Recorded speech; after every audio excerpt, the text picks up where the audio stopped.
What if there was one question that could change everything for you? What if there was one question that could change how you show up for your family, how you show up for your friends, for your customers, and ultimately how you show up for yourself? What if there was a question that could shape how you see things? It could shape the way you feel, the way you think about things. Well, there is. It's a question we don't ask ourselves nearly enough. It's a question we don't ask each other nearly enough. And it's a simple question. The question: what are you grateful for? What are you grateful for?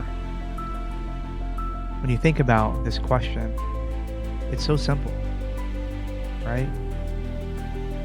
And the answer is going to vary depending on who you talk to.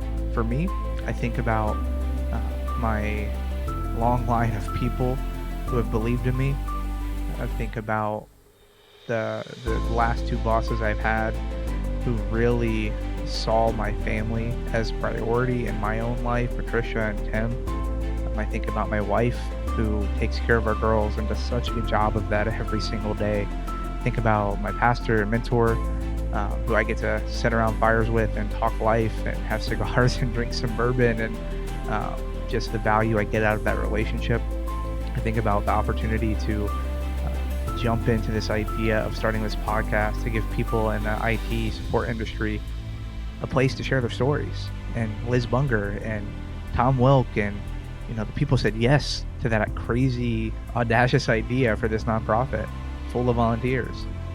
I think about the work I get to do. I think about the fact that I'm in this role of governance, and I get to look at our business and say, how can we serve our employees and customers better, and how we do things, how we can keep things more secure. And I just really enjoy it. It's been a lot of fun.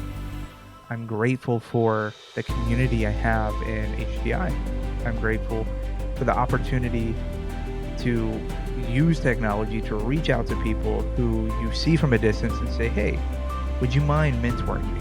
And I did just that with Justin Robbins, and I'm thankful for his transparent feedback and his thoughts and his listening ear. When I'm going through things or when I just want to talk about my aspirations, I'm thankful for Canva, so where I can hop on a Saturday afternoon and record just the thoughts going on in my head. If you're listening to this, I'm thankful for you. Believe it or not, I'm thankful for you. Don't know how many people will listen to this. I don't know how far of a reach these videos that I make around this idea of 1 degree shift and leadership and how we show up will ever go. But for me, that's the same thing that I try to keep my mindset on when I go into speaking at conferences. I want to show up to serve other people.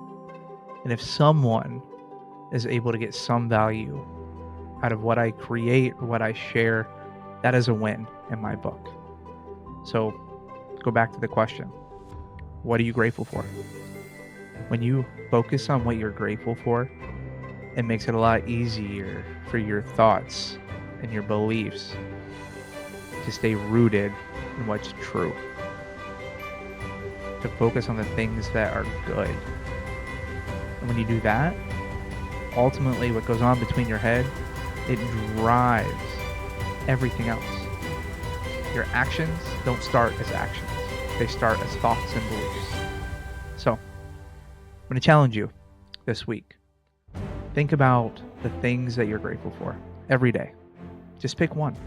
If it seems like it's hard to find a long list, show up every day and think about the things you're grateful for. Start the day to end the day, maybe while you're on lunch.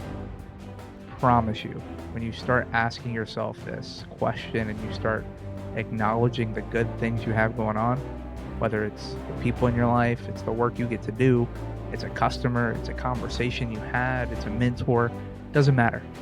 When you focus on the things that you're grateful for, it will change how you see the things in front of you. So 1 degree shift that you can make is pick something every day. Focus on what you're grateful for. So that's it. Appreciate you watching. And as always, go serve someone today.